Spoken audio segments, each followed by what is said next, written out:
And we are live. Welcome, one and all. This is iCritic Live. I am Kevin T. Rodriguez, the film critic of iCritic.net. I am your host. This is the podcast where we talk about movies, pop culture, and life in between. And a few weeks ago, we did the top 10 worst films of the year. And while there was some disagreement between me and my co-hosts about whether those deserve to be considered the worst of the year, it was ultimately a very informative show. And for the most part, we agreed that these are movies you should not see. And I have decided to invite her back for the best films of the year. Welcome, Rachel from Rachel's Reviews. Hey! So what's interesting about last time is you put a couple movies on your worst films of the year list that I actually recommended. Yeah. So are we going to put movies on the best list that we disagree with? My magic 8-ball says yes, but the arguments, while they are fun and here for your entertainment, is probably not the main takeaway. Again, the main takeaway is these are movies that we saw and we felt if we could only pick 10 movies to recommend, these are the ones that we would recommend. And for those of you who follow Rachel's channel, she actually updated her list. So yes, so there's this is one addition to my top 10 from my best of video. So yep.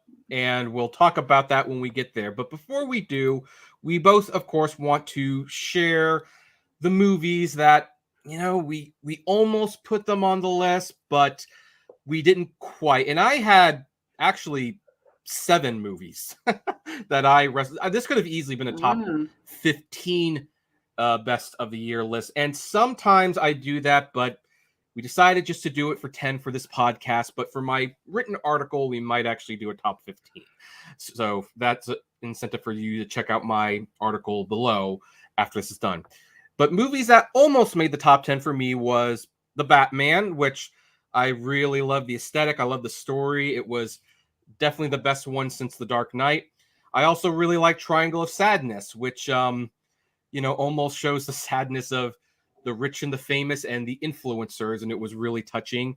I also had a strong spot for The Fabelmans, which, contrary to what some people think, I don't think that's necessarily a movie about movies. It's a movie about a family and coming to terms with it not being as perfect on the outside, and you see it on the inside, and you kind of discover that it's not perfect. So I really like that one. I also almost put She Said on there, which was a great movie about the Harvey Weinstein scandal. Tar came close. Cate Blanchett, one of the performances of her life, and just really interesting visual choices and a commentary on cancel culture that I think is just going to become more relevant as time goes by. Till, which was almost on the list, primarily for the great lead performance, but there's just one other movie I couldn't not put on there. And Puss in Boots: The Last Wish, which, to be fair, would probably be a number 15 or something, but it was just so charming. And since it's still in theaters, it's almost worth mentioning that is a high recommendation. So those are my honorable mentions. Rachel, what are some of the movies that didn't quite make it for you? So I have Decision to Leave is my number 11, and that was on my top 10 originally. It's so well made, so well acted, really interesting story. It's great. It's probably the best made movie of my top 20, but the others I liked just slightly more. Number 12, I have The Outfit, which I think was probably one of the most underrated movies of the year. Very great script, nice twist, beautifully made, great acting. I'm normally not a big mob movie person, but I thought this was really well done. Number 13, I have Chip 'n Dale Rescue Rangers. Hilarious. I really enjoyed it. We did a whole episode of Talking Disney on it, me and Stanford. Yeah, I did an episode on that on my channel too. I really thought it was funny. So, and then 14, I have All Quiet on the Western Front. Very well made. I wasn't a big fan of a lot of the Oscar contenders this year, but this was one that I thought was very well done. Another underrated surprise of the year was the new Father of the Bride. I thought it looked terrible, and it ended up actually being really well written and charming and funny. And that's a franchise that all 5 movies I've enjoyed. So I like it. And then 16, I have The Bad Guys. Love the animation. Thought it was funny. Liked the characters.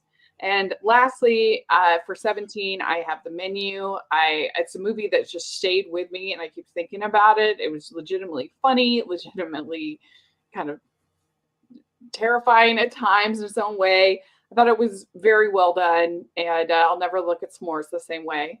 I have a friend who actually threw a party on The Menu and decided to serve s'mores as the main. We don't want to spoil what that means, folks, but if you've seen it, you know why that's a very sick thing to do if you're going to throw it a keeps viewing rising up my rankings. The more I think about it, the more I really thought it was very well done. Yep. So now we're going to do our top 10 list. Now, do you want to start or shall I? I will give you the choice. I can start. Okay. Well, my number 10 is a movie that I think is kind of made for me. Everybody knows I love Christmas movies. I love musicals. And so I got to put Spirited as number 10 on my list. I really enjoyed it. I really enjoyed the choreography and the big musical numbers and the songs from Pasek and Paul. The kind of fresh take on Christmas Carol. I love Christmas Carol. I think that Will Ferrell and Ryan Reynolds had wonderful chemistry as friends. I liked Octavia Spencer in it. It does get a little convoluted, a little bit crowded. It probably is about 20 minutes too long. I will admit to all those flaws, but I still just really, really enjoyed it. It was made for me. So Spirited was our Christmas movie this year. Every year I pick a Christmas movie for the family to watch, and I actually got to see this in theaters as a mystery movie at Regal, and I was instantly won over by its charm. I like the songs. I by the way, think the wrong song got nominated for best song. I think the opening number was I'm still listening to that opening number, and it's not even Christmas anymore. I know. I wish though that it had gotten actually nominated, submitted. They didn't even submit it. Yeah, I think they nominated the Good Afternoon because they could get Ryan Reynolds a nomination, which well, they didn't nominate it, but they submitted it. They did submit the Christmas Morning Feeling song. No, it didn't get Good Afternoon, but it didn't get nominated. I think no. Good Afternoon did get.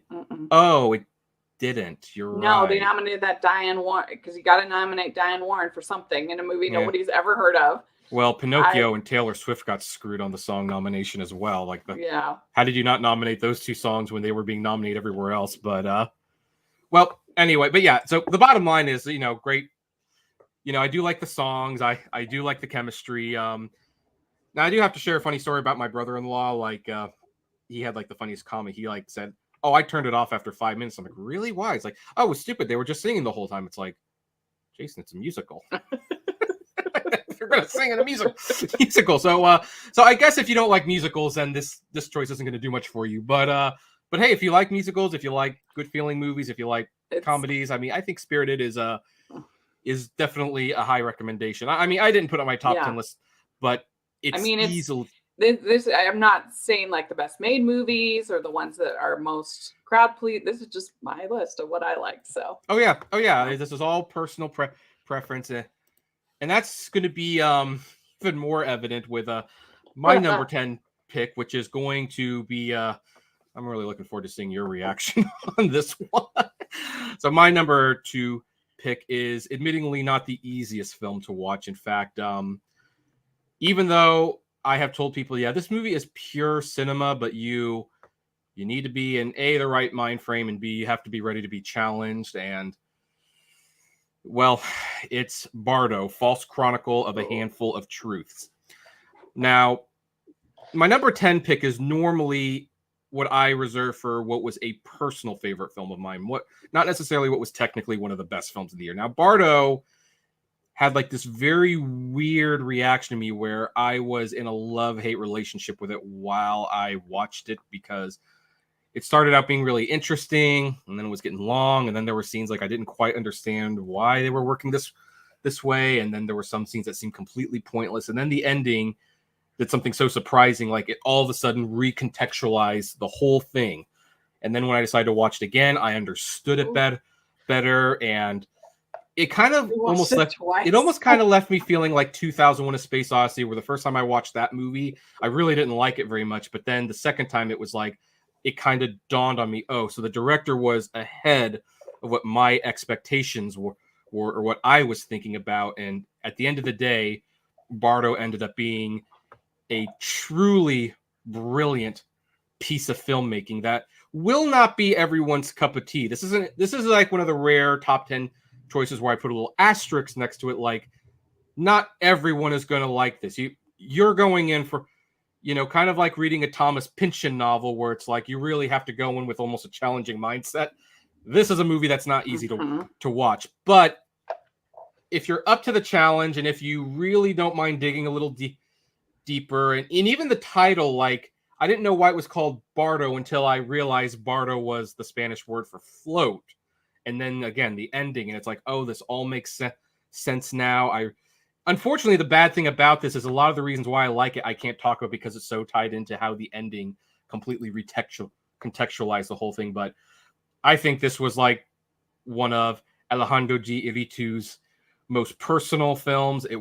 It's an astounding achievement in cinema, even if it's not the most audience accessible thing to watch. Well, I'm glad you enjoyed it. I mean, I'm up for the challenge. I just thought it was pretentious, like slog. I did not enjoy it, but I'm not a fan of Iñárritu. I famously really did not like Birdman when it was won Best Picture. Everyone else was loving it, but I feel like a lot of people kind of come around to my view on it. And I'm not a fan of it. I didn't like I'm just not a fan of his.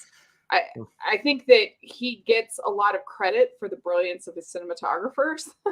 And well, he's working with the cinematographers, and of course, and I mean, isn't that what all cinematographers do? The director says, "I want this shot," and the cinematographer gets the shot.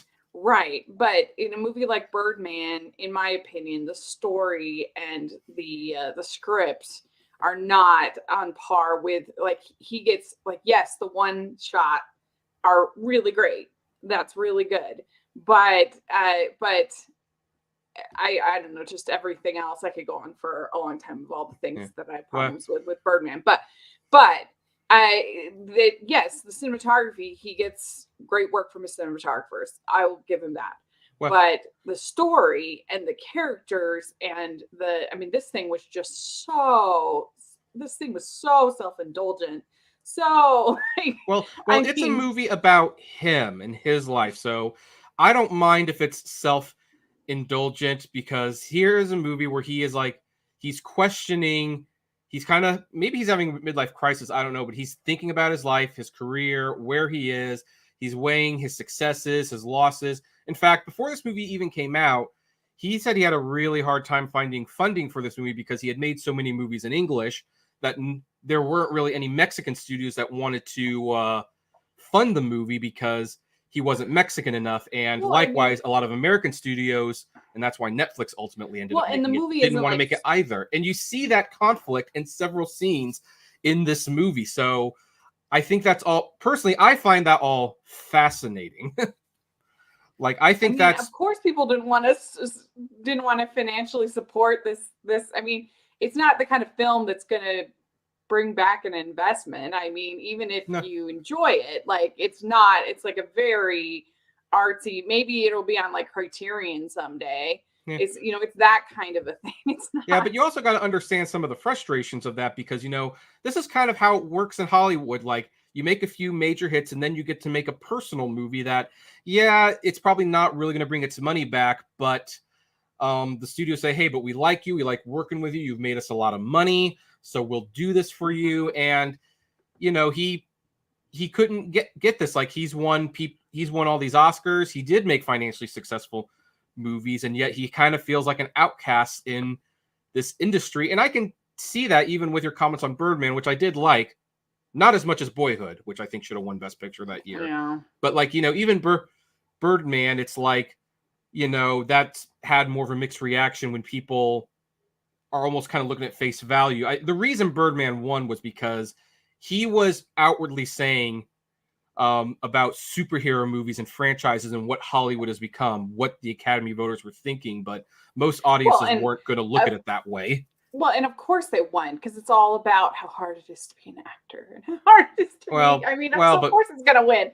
Well, I mean, there's nothing that Hollywood loves more than stories about how hard it is to make movies. That didn't help La La Land, though. Like, the Academy really connected with that whole thing where it's like the industry's turning into nothing but franchises and superheroes, and they're feeling like they're kind of getting pushed out into this different industry, and then that industry doesn't like these people coming from that industry because they don't like what Hollywood represents. I mean, and we won't get too much because it's like we clearly disagree on this one, but I just like this guy really has things to say about his movies, and Bardo, he might just have the most to say.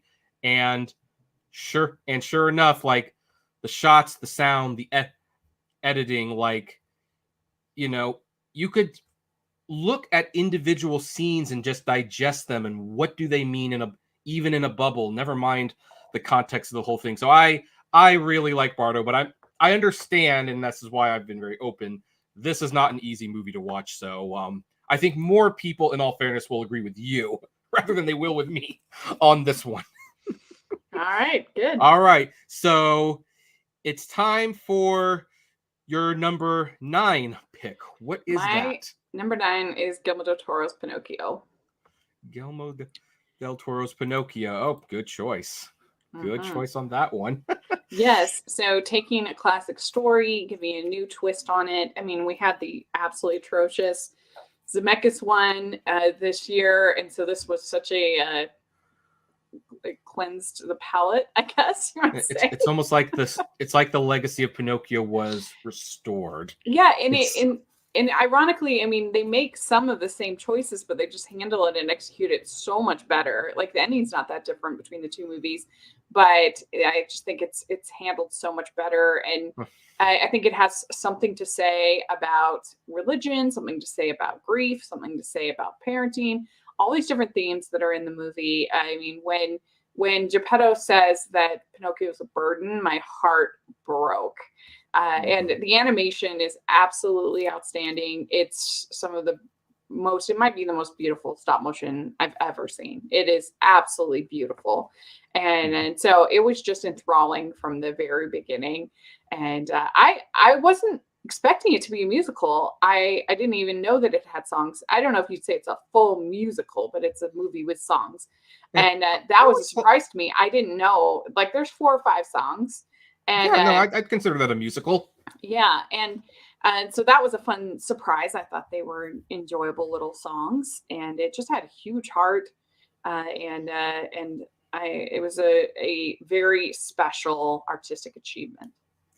I agree, but I'm going to withhold some of my comments on that one because it might be appearing later on this list. But I do agree that is a good choice. The only, I guess, critique I would give of the movie is that I think they spent too long in the military section.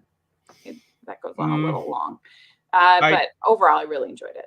Yeah, but it was on. Yeah, that was like. But what were you going to do? It's like it was 15 minutes there. Maybe cut it down to 10. I don't know. But so. Yeah. Otherwise, I did like this movie quite a bit. That's the only reason why it's a 9. Okay, so my number 9 pick, and I realize I have the wrong tab, but we'll do it anyway. All Quiet on the Western Front.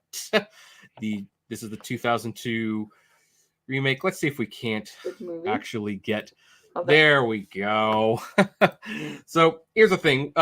We see a lot of World War II movies, and it's pretty easy why. There's like a clear bad guy. There's clear persecution. World War I's a little bit messier because the circumstances on why we got there are not exactly as sexy. It seems like something that could have totally been avoided.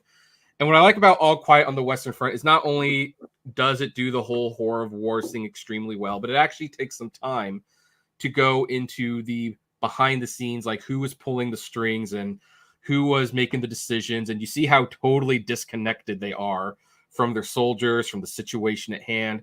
You really see not only that it's sad, but it was a lot of this was just so totally pointless. Like the final battle sequence in this movie is especially heartbreaking because it 100% did not need to happen. It was just one man's ego that started that whole thing. It's something you don't see very often in war movies, and so I really, my heart really broke for the people in this movie, and I really, this was a surprise for me, and I am so upset that Netflix deprived me the opportunity to see it on the big screen.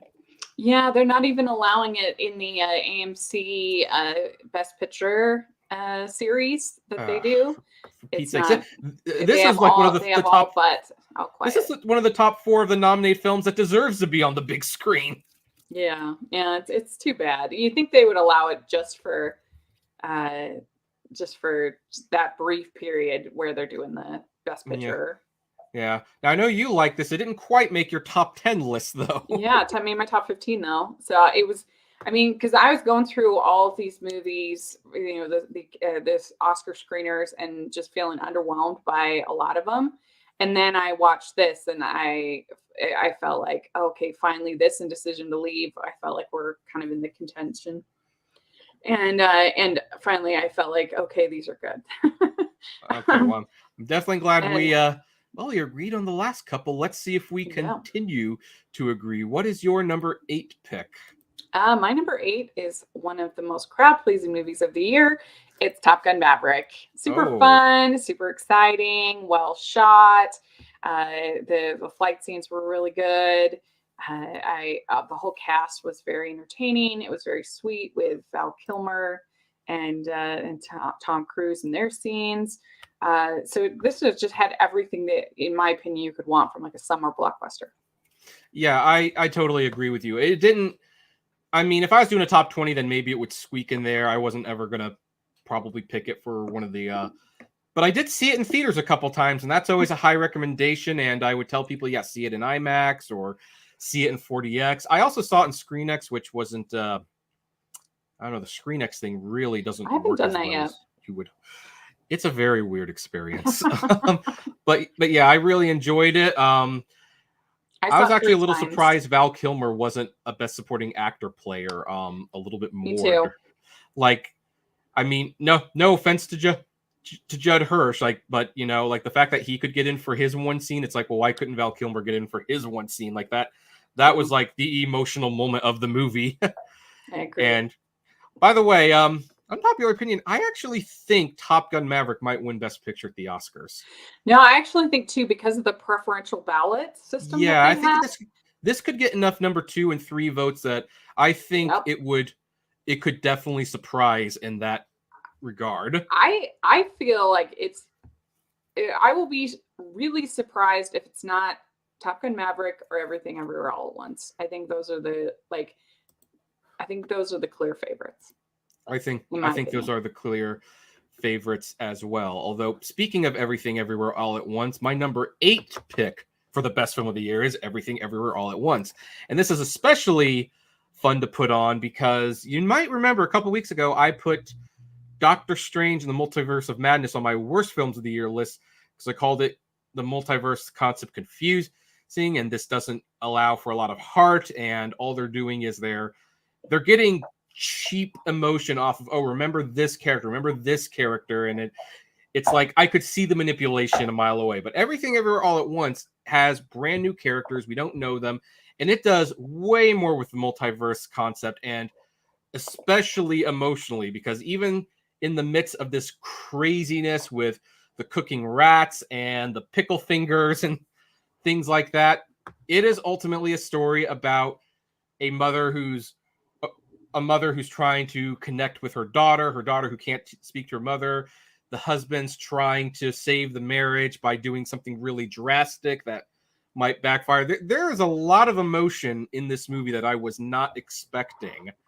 And on top of it being emotional, it was just a lot of fun. Like, it's one of those movies, it's like, it kind of reminded me like of a good old Pixar film where it's like, it's a lot of fun and you're having a great time. And then it has those emotional moments that you just don't see coming. So I really enjoyed Everything Everywhere All at Once. I wouldn't be surprised if it won Best Picture. Yeah, I had fun with it. I enjoyed it. Certain parts I felt like were a little try hard to me. Like, I don't know. When they got to the rocks and stuff, it was just like a little too much, I felt like. Oh, I love that But scene. I thought that was great. I didn't love that. To me, it was just like they're trying too hard to be quirky. They're trying too hard to be out there and weird and everything. And so they kind of lost me a little bit with some of the stuff. But for the most part, I enjoyed it. I certainly gave it a fresh rating, and I thought it was fun. So I think, and I'd be glad. I mean, if it does win Best Picture, I have no problem with it because I think it's at least a movie that tried different things, and it maybe tried a little too hard in my opinion. But I think it would be a pretty fun, unique Best Picture winner. So I'm fine with that. I don't think they were trying too hard. I think they really are just that quirky. These guys also made Swiss Army Man. If anything, Yeah. Everything Everywhere All at Once seems like they're holding back. Maybe. I don't know. If you will, because they have made some truly weird stuff. Yeah. And this actually feels like the most mainstream thing they did make. Well, like Swiss Army Man, it's like one part of it is weird. Like for the most part, it's like whereas like this, there was just so many different things that were. I don't know. I just felt like it was. I felt like it was definitely. There were definitely some parts where it was like, okay, you're trying too hard to be strange, but I still enjoyed it. I liked it. I just didn't love it. Yeah. Well, okay, but the bottom line is we did both like it, and yeah, I liked it. All right. So, what's your number 7 pick? My number 7 is Apollo 10 and a Half, A Space Age Childhood. This is from director Richard Linklater, who I love. We talked about Boyhood earlier. I really enjoy his films for the most part. And this was such a nostalgic film, really going back to growing up in the 60s. And we did an episode of Obscure Animation on it. And we both spent most of the episode talking about our experiences growing up in the different eras that we grew up, and for me, the 80s and all the different parts of childhood that you can relate to in this movie. And I think it's his best animated film, better than Scanner Darkly and Waking Life. Which I like those, but I think this is his best movie, and it was just a really, really like nostalgia done right, in my opinion. So I have not seen this movie. It's been in my Netflix queue for a long time, but I think I will have to now finally pop it on and watch it because I like Richard Linklater. I like animation.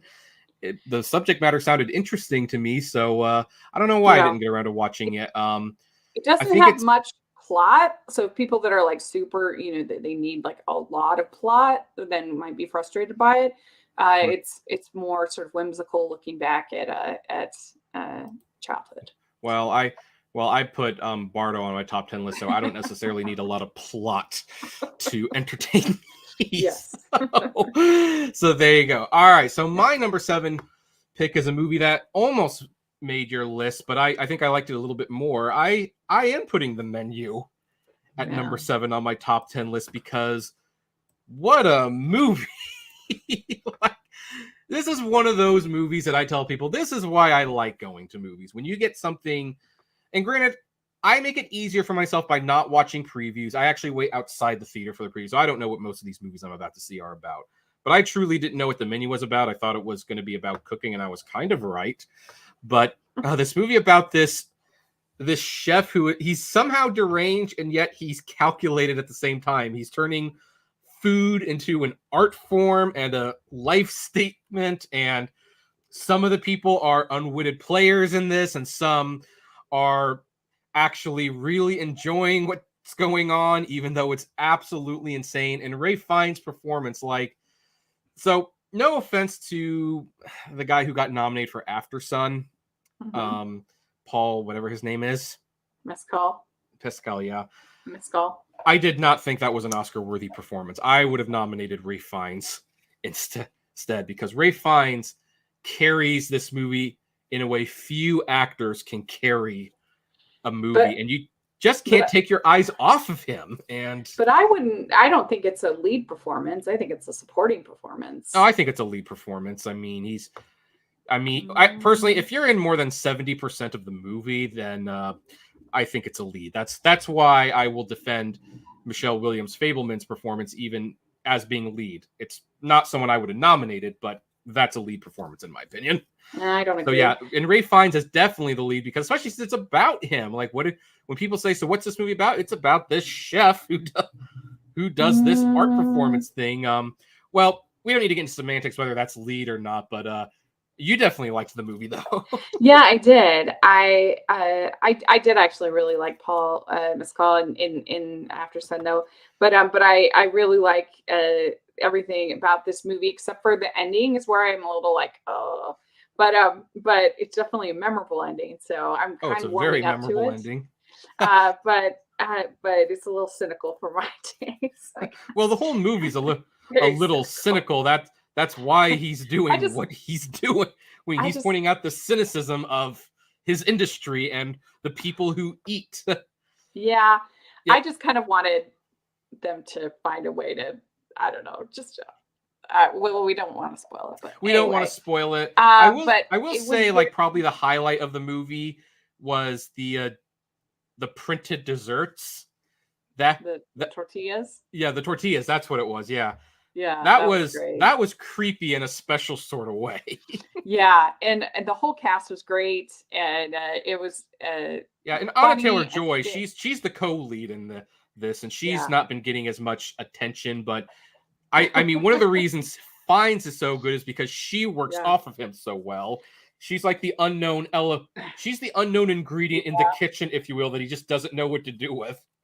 And I don't normally watch a ton of horror movies. I'm trying to do better, but my friend Stanford, doesn't watch any at all. And we do our Disney rankings every year, and we had this and then Barbarian, which is also I thought really well done. But I was like, I'm gonna push the menu on Stanford. Like because it's so good, and so I did. I said, you don't worry about seeing Barbarian. See the menu.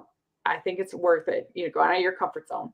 And he liked it. So somebody that hates horror movies, never watches them, he had it very high up on his Disney ranking because it wasn't a great year for Disney. Yeah. The funny thing is I never really thought of the menu as a horror movie, but now that you've actually said it out loud, it's like, especially with that ending. There is an element to that, so I can see it being classified as a horror movie. So, all right. Well, anyway, we obviously both recommend that one. So, what's your number 7 pick? I already said Apollo 10.5. Which one was it? Apollo 10.5 is my number 7. Apollo 10.5. Oh, we're on number 6. Oops. Yeah. Sorry, it happens sometimes. Okay, what's your number 6? Okay. My number 6 is Little Nicholas, as happy as can be, is the coda. And this is we did for Obscure Animation, me and Stanford. And this is a really lovely movie. The Little Nicholas cartoons were done by a pair, one that did the writing, one that did the drawings. And so what this movie does is it tells Little Nicholas stories, but then it also tells the story of the writer and the animator or the drawer, illustrator. And the writer, Renee Givenchy, his daughter is one of the directors and writers, and you can really tell that there's that personal touch. It's not only adorable and really, really cute little stories, but it also gets into the heart of what it is to be a creator. And also it's a lovely story about friendship between these two men that created these cartoons in France. And so I just absolutely loved it. Well, I haven't seen it, but I mean, just from a little bit I saw, it's like I really have to watch this movie. So I'm gonna be looking to see if it's in theaters near me, and if it's not, where can I stream it? Because this definitely looks like something that's up my alley. Yeah. All right, so now I would look. We It seems like the kind of thing that'll eventually end up on like Canopy, or one hmm, of the library apps. So keep an eye out for that. okay, I will do that. All right, so now it's time for my number 6 film. I sense we're going to have a disagreement on this one. My number 6 film is The Whale by Darren Aronofsky. And this movie has had a lot of controversy. Some of it is justified, some of it I think people are way overstating. And this movie has been singled out for Brendan Fraser's real good comeback. Like it's the comeback story of the year. But, you know, for me, it was a little bit more than just a great performance by Brendan Fraser. This is a movie that captures depression and how people cope with depression better than almost any other film I can think of. Of course, you obviously have Charlie, which is Brendan Fraser's character, who had a huge loss in his life and became a slave to his own body by indulging in his eating disorder. But then you have his ex-wife who drinks excessively. You have his daughter who lashes out. You have that one boy who comes near him who is looking for a purpose in his life, and he clings on to a religion. The most interesting relationship is with the Hong Chau's character, who was the sister of Charlie's ex-boyfriend, and she stays with Charlie because it's like a connection with her brother, and yet she enables his eating habits even though she's a nurse and she knows that he really is not that healthy. And this movie, especially considering my past, and I guess I'll share that story because this is why it's so personal to me. About 6 or 7 years ago, I was in a sense of Charlie. My life was not heading in the direction I wanted it to go. I had never been on a date. There was like no prospects for a future. And all I was doing was staying at home when I wasn't working and eating and eating and eating. And it got to the point where when I went to a doctor, the doctor basically told me that if I didn't make some life choices, I would be dead in 10 years. Advice that I took very much to heart. And so when I watched The Whale, I was just amazed that not only did Aronofsky truly get what it's like to be in that situation, but he put such a sympathetic face on it, kind of like how he did with The Wrestler, where you wouldn't normally spend time with the Mickey Rourke character, but once you got to see his life and you saw him as human, it's like it really. So The Whale, as hard as it is to watch at times, was a very, very moving experience for me. Although, spoiler alert to everyone who's watching it, Rachel does not feel the same way. No, I do not. I appreciate everything you said, and that's just the thing about film is everybody has different experiences. To me, it felt like it was just wallowing in misery and didn't have anything interesting to say about the characters or what was happening. And I just felt like everything was so extreme, especially the daughter, who I hated. I thought she was one of the most unpleasant, miserable characters I've seen in a movie in maybe ever. I really hated her character. I thought she was just a total cliche of these like sullen, miserable teenage characters that we get so often in movies. And I feel like it robs these teenage characters of their humanity, that have them just be these like mini monsters. And I understand that it's hard being a teenager. I remember being a teenager and it being difficult, but they Well, need when to we have talked, some humanity to them. She was just the worst to me. I hated her. And I just felt like the movie was, I don't know. I just felt like it was a miserable experience and I didn't gain anything from it. And maybe that's my own flaw, but I just didn't think that the story had anything like ennobling or inspirational or anything. It was just like, why did I have this miserable experience? I well, didn't enjoy it at all. well, it's a tragedy. It's not supposed to be an uplifting movie. Now, I'm not Yeah, going but to. even a tragedy should have some like humanity that you connect with the characters. And I just felt like this was just one scene after another scene of him being miserable and But who doesn't relate to being at a point in your life where, especially if you've gone through depression and life is really not what you thought it would be, and you really wish you could make amends? That's even why I think the daughter situation is tragic, that's why I don't blame her for being unlikable, because he feels like he has to do at least one good thing right. He wants to reconnect with his daughter. And as an audience member, we can only look in almost defeat. We know that there's not going to be a reconnection. She's too far gone for that to ever happen. And I defended the daughter portrayal only because, again, I know someone who was just as unpleasant as this girl to her dad when he, she perceived, messed up their family. And but then, like, when she wasn't around him, she was a lot more pleasant. And so that's how I process the character. I mean, you can obviously process her differently, but no, I think this is, like, not only does it show the humanity, it also shows, like, the warning, like how easily depression can suck you up and just not let you go. And then sometimes by the time you realize you need to make a change, it might be too late at that point. So I don't know. I felt like I needed more, like, from the characters. I needed more, like, more humanity. I can't think of another way to say it. And you got enough from it, and that's great. It was not enough for me. I thought it had humanity in spades. No, I was just like, why did I have this miserable experience? Like, what was the point? And it was just kind of, to me, it was like wallowing in this. So I really didn't enjoy it, but I'm glad you did. Yeah, and I know some people who, after watching this movie, basically started making life changes, because what movies can do great is they can let you walk in someone's life. And to your credit, at least one of my friends said, this is such a miserable experience watching it that it really made me stop and take a look at my life and where it was heading. So, but again, it's funny because you put it on your worst films of the year list. I put it on my best films of the year list. So I guess our audience will just have to decide what they want to do with that one. Yes. All right. So now we're at number 5. What's your number 5? My number 5 is Avatar: The Way of Water. Okay. And I wasn't expecting to have this so high. But I mean, I've always enjoyed the original, but it's not like favorite or anything. And I had so many unpopular opinions about so many of these Oscar contenders this year that I went into it kind of jaded by that point.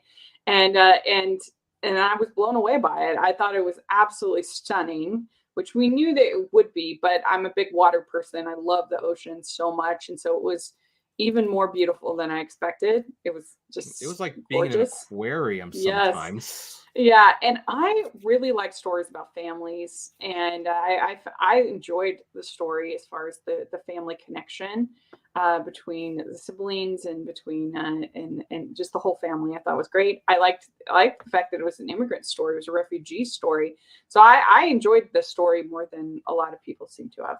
But I thought it was good, and it's definitely too long. I mean, so many movies are bloated these days, and it could use a good trim, and this is no exception. But overall, I was pretty dazzled by it. Yeah. So fun fact: after we end this live stream, I'm taking my parents to see it in IMAX 3 because they haven't seen it. It'll be my third time watching it. So I've actually only been able to see it the one time. When it's that long, it's really hard to see. It is the hard. Second time. There was one of those nights. It was because I had insomnia and I couldn't sleep. And it's like, well, there's a showing in 10 minutes. I might as well go for it. But I agree. It is a very good movie. All right. So my number 5 movie is probably the one that I have the most difficult time selling people on, because the name is just so strange that people just kind of look at me. But it's a charming little family movie called Marcel the Shell with Shoes On. And yeah, I can see it. If you've seen the movie, you understand what's so charming about it. And if you haven't, and I'm sure you agree that when you tell someone who hasn't seen it, they hear that name and they're just like, so it's about a shell? And it's like, okay, look, you're going to have to put some suspension of disbelief. There's like a shell creature with shoes, lives in a house alone, and a documentary filmmaker comes in, discovers the shell, and starts a friendship to try to find his family. And, it's really not much deeper than that in terms of story, but Marcel is just such a wonderful character, and you like his optimism and his view on life, and it has some very profound things to say about the human existence that I was not inspecting. I by the way took because some Hollywood executives like to say like, well, you need to have fart jokes and you have to have action or else kids won't watch it. I took my niece and 3 of my nephews to see this movie, and they were all mesmerized by this little shell, even though I know that they weren't thinking about the deeper questions that were being discussed. It was kind of like watching the Muppet movie in that regard. But I really like Marcel the Shell with shoes on. I do too. It's coming up on mine. So. It's coming up on yours. Well, in that case, we will not close that window. But all right, so now it's your number 4 pick. And my number 4 is RRR. I've been a big fan of SS Rajamouli for a long time. I love both the Bahubali 1 and 2, and they're available on Netflix if you haven't seen the Bahubali movies. And so I was really looking forward to RRR, and it did not disappoint. It's kind of funny because I actually saw RRR the same day as I saw Morbius. Well, I'm sure that made it look all the better in comparison. So that's a contrast right there of Yep. Sort of cynical studio filmmaking versus something with heart and energy and an artistic vision. And it's just, this movie is just so much fun, from the dancing to the singing to the spectacle of it all. Is a blast. The crazy action. He's fighting a tiger at one point. The great chemistry between the 2 guys. I mean, the Natu sequence is so good. It's just a blast. Well, I hate to say, I've not seen RRR. You haven't seen it yet? No, it's somehow escaped me. I did hear the song that was that won the Golden Globe. That was a really good song, so I sensed I would enjoy it. It's on Netflix. Oh, it's on Netflix. Well, there you go. I'm gonna have to do that. Yeah. All right. So because I don't have much to say about that one, my number 4 pick is The Banshees of Inisherin. And The Banshees of Inisherin is one of those morbid, dark comedies, if you will. Like, if only because we see a lot of comedies, if you will, about female breakups.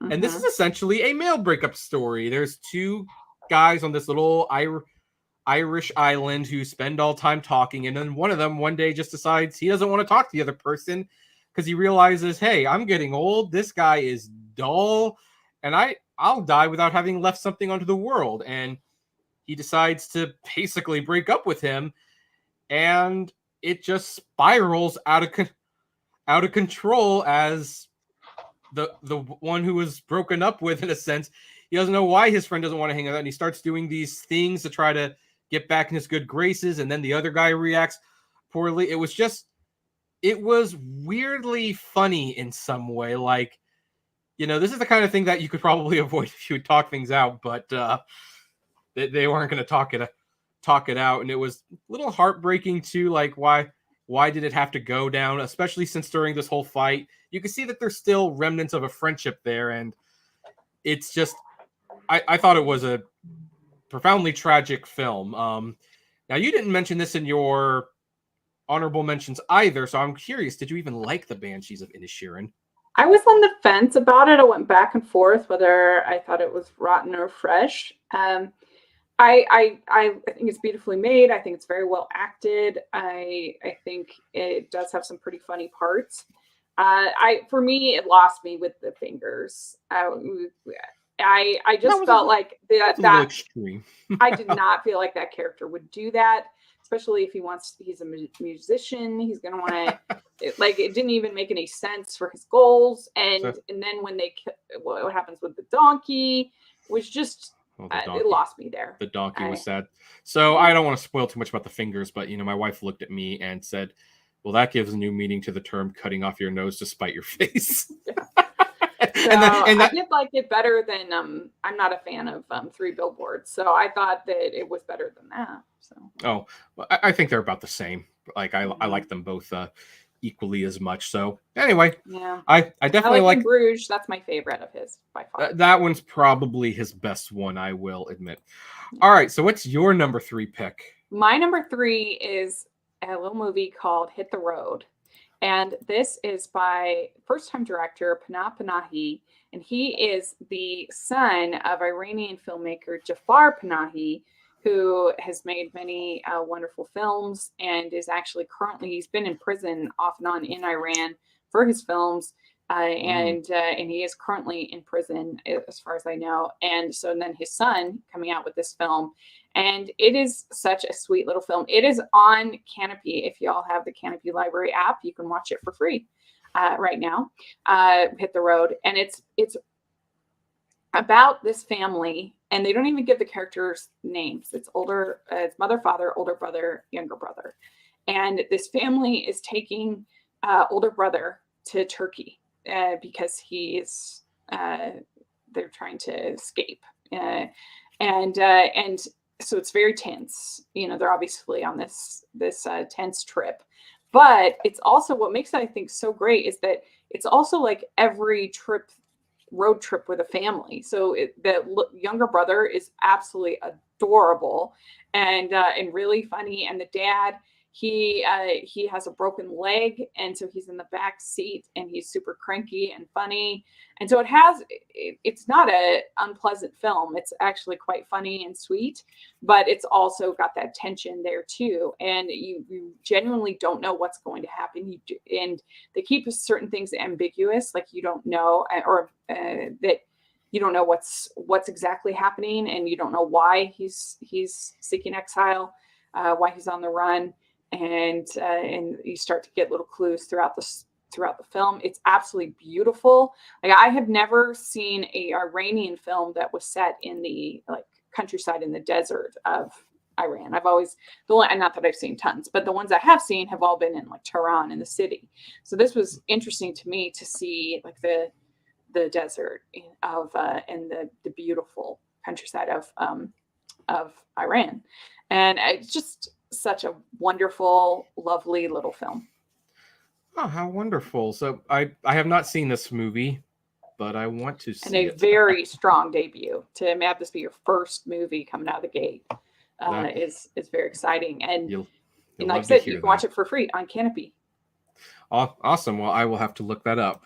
Mm-hmm. All right. So we're on number 3, right? Yes, my number 3. I'm actually going to agree with you. I like this a little bit better. I am also choosing Avatar: The Way of Water. And yep, it improved on the first one in every single way.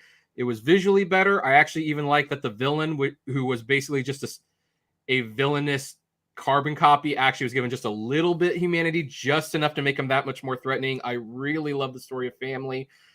I just love everything about this.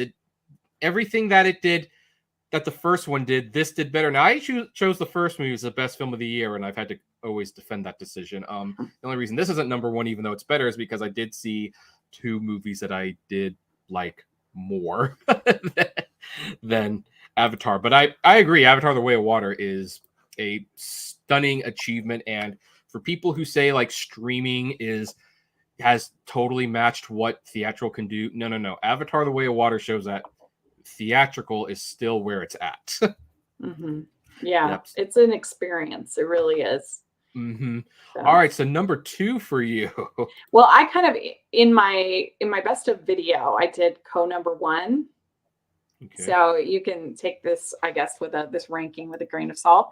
But my number 2 is Marcel Lachelle with Shoes On. Absolutely loved this movie. I loved the whole story of him looking for his family, and I loved how funny it was, like when he's sort of sassy back to Dean. It was so funny. He's like, "You could be helping me here."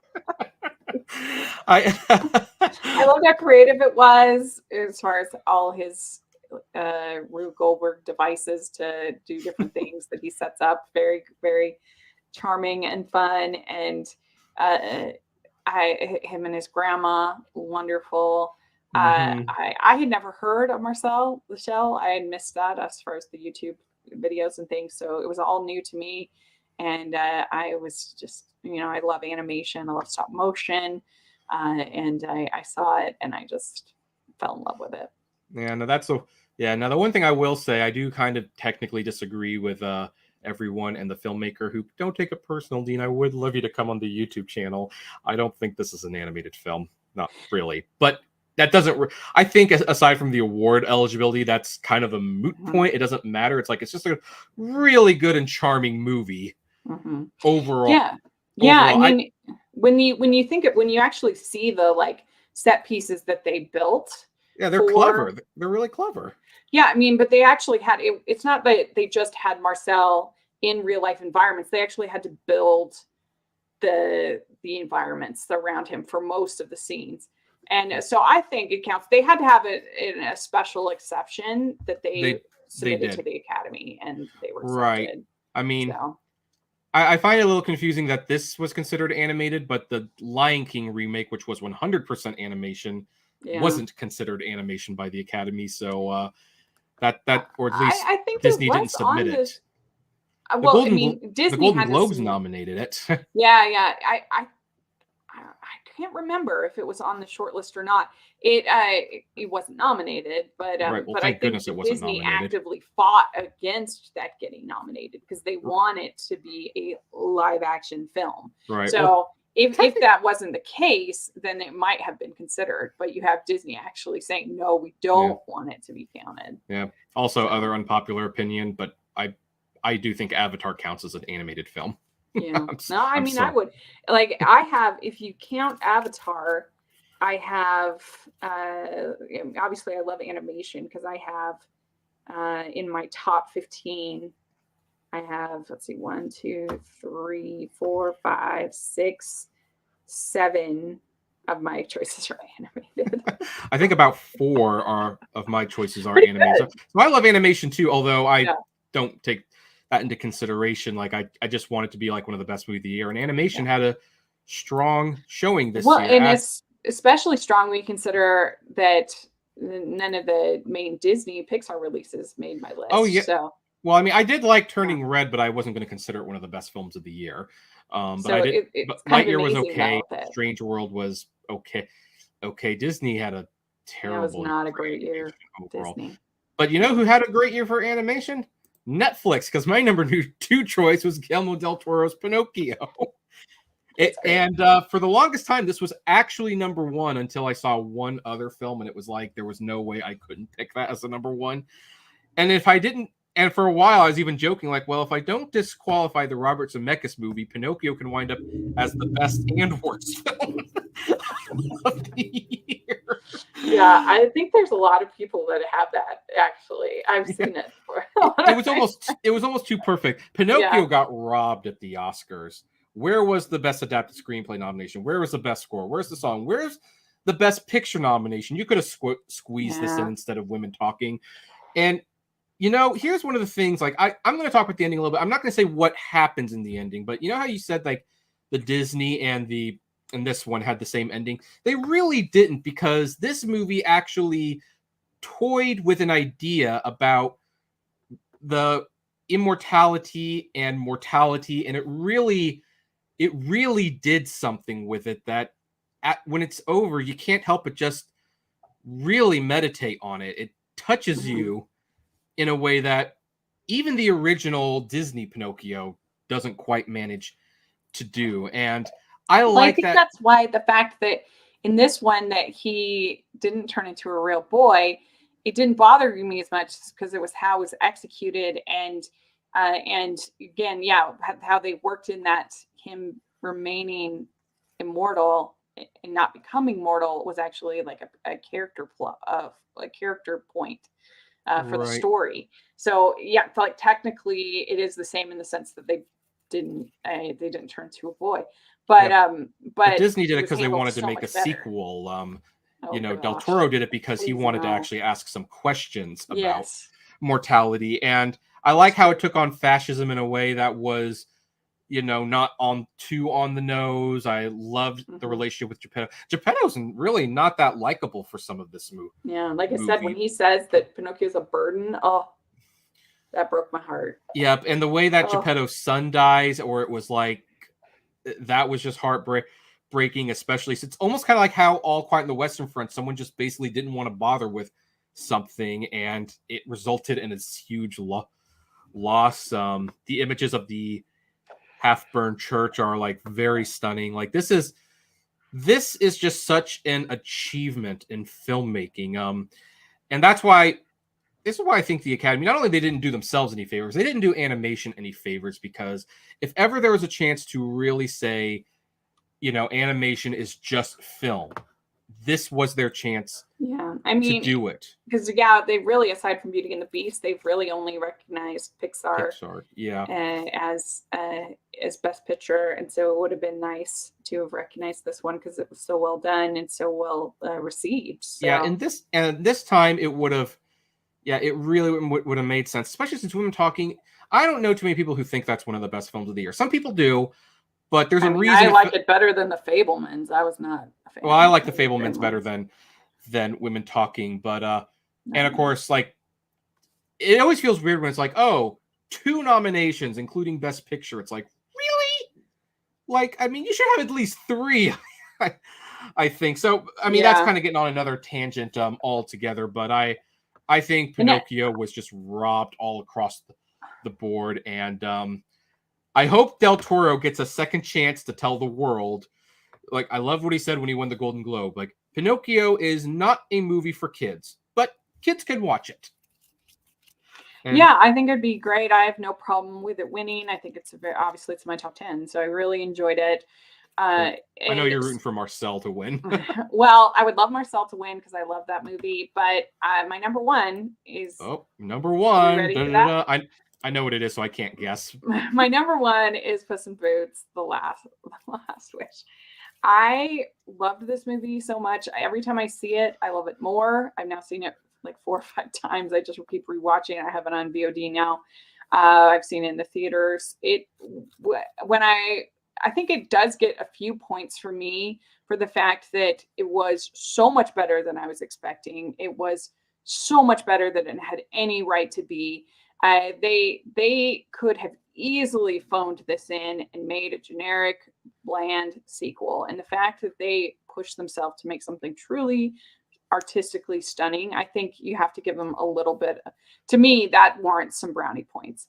But I absolutely loved the story. I thought it was so good. And the way that it takes on, in an odd way, there's actually some similarities between Puss in Boots, The Last Wish, and Pinocchio. Yeah, because it questions mortality as well. Yeah, they both question mortality. They both have like a sprite that's kind of a gatekeeper to a character that's kind of gatekeeper to death that they have to deal with, and so I think there's actually some similarities between the two, but I absolutely loved the wolf character, the death character. I thought it was so well done, and it's been so long in animation that we had like a truly terrifying villain.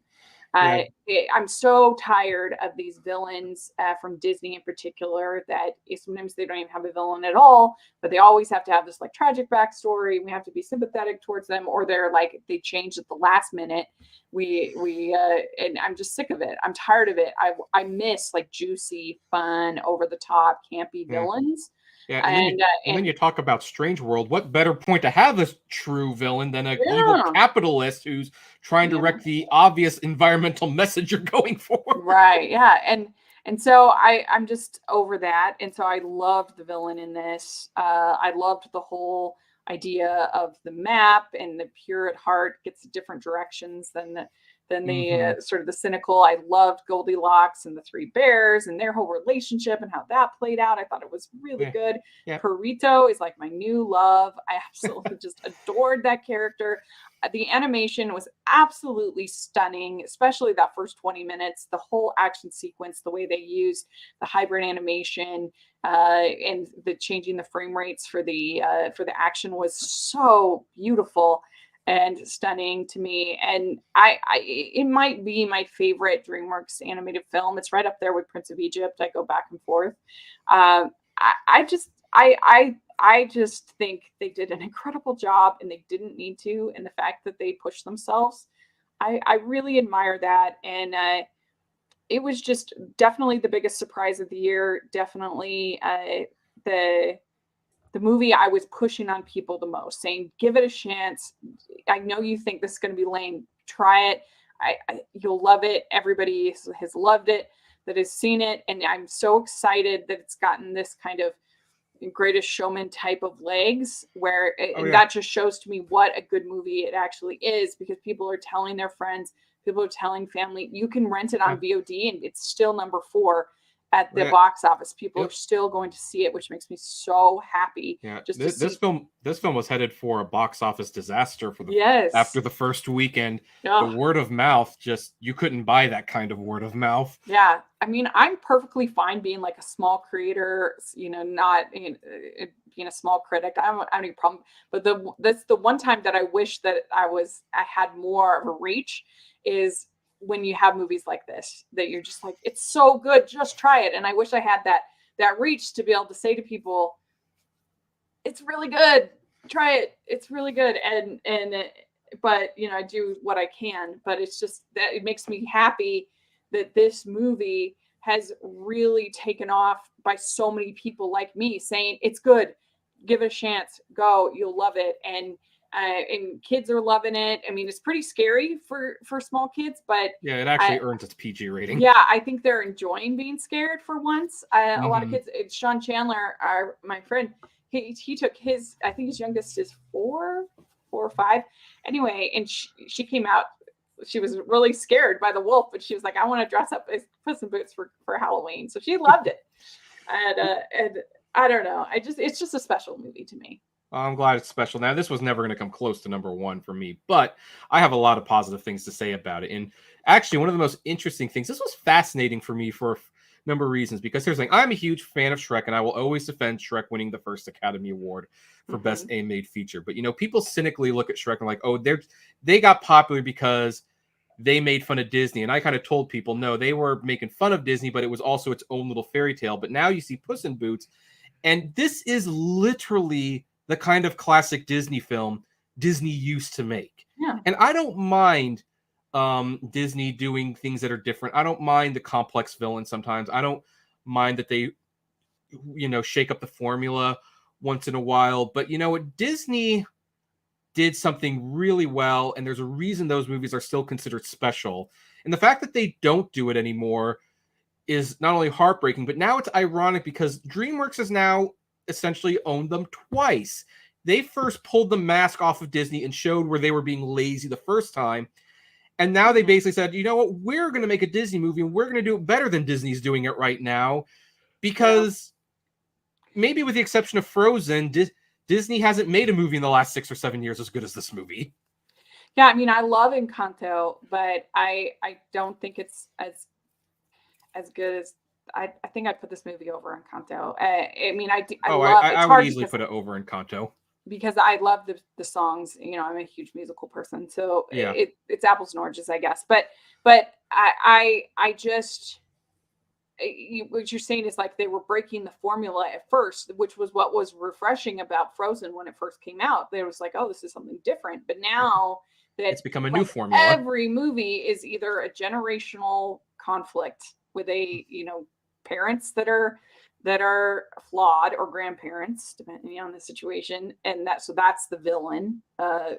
And really, why is your family the villain? Your family can't be the villain because you need to like that member and you need them to get back together. Yeah, so together. It's not really like a villain, but they're like the antagonist, for lack of a and honestly, for a critic, that makes it a superficial conflict, even if it isn't for the general audience.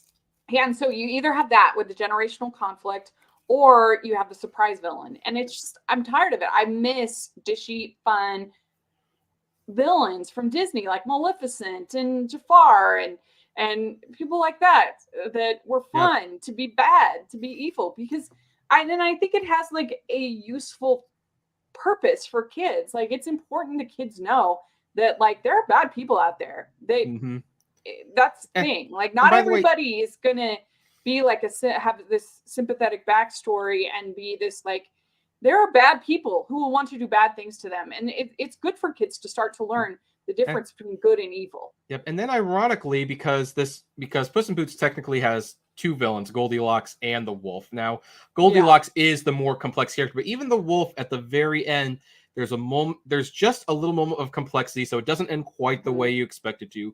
But he can still be the villain. Too. There's 3 villains. Oh yeah, you're right. I keep forgetting. Yeah, but he was like so non-threatening that I didn't consider him He to was be. funny. He was pretty But funny.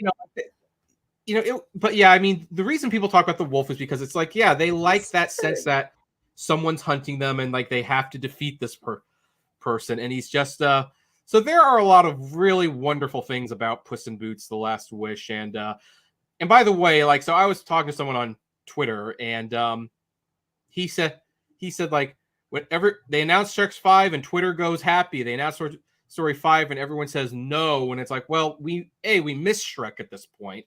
We don't Mhm. necessarily miss Toy Story, but after Puss in Boots, and there's chance for growth there. Why wouldn't Yeah. we be excited about a Shrek 5? Whereas Toy Story has closed its story twice now. So Yeah. we don't really want a Toy Story 5. We just kind of want it to be at this point. Yeah, Like you had and especially because Lightyear was just kind of it was, yeah, Lightyear and wasn't that so great. there's kind of that taste in everybody's Yeah. mouth too. Don't tell my Yeah. nephew that though. He loves Buzz Lightyear. I like Buzz Lightyear. I don't love whatever that was.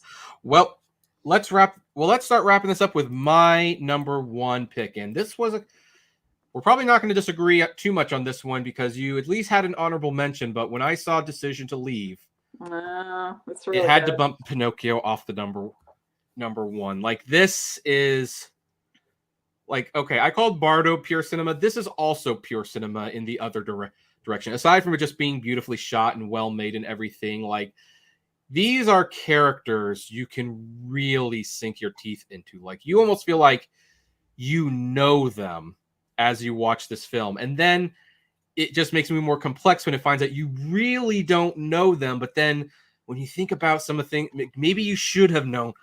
This is just a fascinating movie about, and actually it's funny because now the two films that bookend my list are both about guys going through midlife crises, if you will. Mhm. And this detective is investigating this woman for supposedly murdering her husband, and he kind of likes her and she's making him feel alive, and that's a huge conflict of interest. But the feelings are real, and she might have feelings for him, but you're not really sure if you can trust her or not. And what I like about this is the characters are not dumb. They act in realistic ways so that when the story unfolds, it's not like something unexpected happened because someone didn't do the logical thing. Like, the T's and the I's were crossed and dotted, and it is a great, fascinating mystery, in my opinion. It's really good. Very well made, very good story, good, very well acted. And I said in my review, I felt like it was a modern day Double Indemnity. About a Yes, sort of that's what I toxic was thinking about too. relationship, and yeah, so I think that it's one that I wouldn't be surprised if it kind of moves up my list. It was originally in my top 10, but I really enjoyed it. I thought it was very well done. Yeah. And by the way, aside from Pinocchio, this movie also got screwed at the Oscars. I haven't, except for All Quiet on the Western Front, I haven't seen the other foreign language films, but I would have a hard time thinking any of them were better than this. At least Pinocchio got something. At least Pinocchio got something. Zero. Yeah, Decision to Leave was just one of those, like, it was almost kind of like Top Gun not showing up on cinematography. Like, what the heck? How does this? I think because it was distributed by this movie thing, and I don't think they pushed it. I bet you if this was on Netflix or Apple, I think it would have gotten nominations. It probably would have. Which sucks. Yeah. But anyway, so I liked your number one choice, even if I wouldn't have given it number one, but I definitely could see why you would. Hopefully my number one choice you approve. Yeah, I really like this. Now, did you think I was going to go in that direction? Because last time I thought you were going to have Babylon as your number one, and I was going to die. Really? No.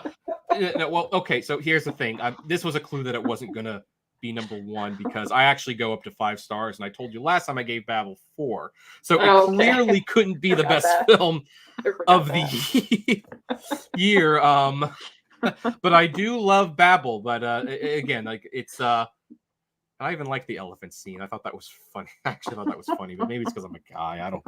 I don't know. But yeah. But again, like I know, but Apple, like there are some movies that even though I give like a positive review to them, I do. I kind of go by the Roger Ebert school of thought. Like you got to give the movie its day in court. So even if it's a movie that I don't like in my review, it has to reflect what it's like to watch the movie. So if someone's reading that review, that's the kind of movie it seems like that they like, that they would see themselves in that movie. So I bet you, like if you read my print review of Bardo, even though I gave it 4 stars, you would probably read that review and go like, okay, I'm glad you liked it. It doesn't sound like it's for me. So Yeah, that's where our job becomes difficult. Yeah. Like we have to really express what it's like to watch that movie.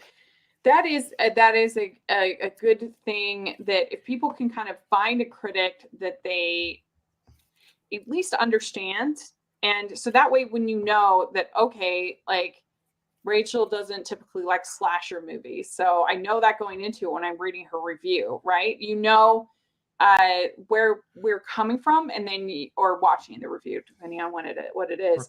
But I encourage people, as opposed to just going off of Rotten Tomatoes, I encourage people to get to know a critic and follow their reviews regularly, and find somebody that you, even if you don't necessarily agree with them on everything, you kind of understand where they're coming from, and can help you to know, okay, what do I want to see? And the percentages and the stars and the thumbs don't mean anything without context. Anyway, the Avengers getting 95% in Rotten Tomatoes doesn't mean it's one of the greatest films of all time. It just means 95% of people liked it. And without their reviews, you're not going to find out if that's a movie that you would probably like to watch. So, so anyway, thank you everyone for joining our top 10 best films of the year list. And it seems like the only contentious one was The Whale. And actually, knowing you, knowing who you are and how you like happy romantic comedies and things like that, I am totally not surprised you don't like a movie like The Whale. Oh wait, you also didn't like Bardo, but I mean, The Whale was the one where it's like that showed up on your worst list. It wound up on my best list. So we'll have everyone, you can kind of listen to what that movie's about, our takes, and you can decide whether you want to watch that or not. That's kind of what we're here for. Yeah, I think we didn't have that many that you didn't like on my list, because you hadn't seen a bunch of ones on my list. Well, but the ones that I didn't see sounded really good. Yeah. So, I mean, I guess I technically disagree with you on Chippendale. I gave that 2 stars. Okay. It was one of those weird, I enjoyed it, but I still gave it 2 stars because there was, about all the cameos and stuff. There was like, you'd have to read my review or watch my podcast that I did with Mike. It was just one of those weird things, like, yeah, I'm enjoying it, but I don't think I'm actually enjoying the movie. I think I'm enjoying the references, and that's not really a movie. But hey, I mean, I did admit, like, well, I don't think you're going to have a bad time if you watch this. Yeah, I really enjoyed it. I thought that even the story worked for me, but I can understand it not be a favorite. But there we go. There you go. Yeah, let us know if you're listening what you think. Yep.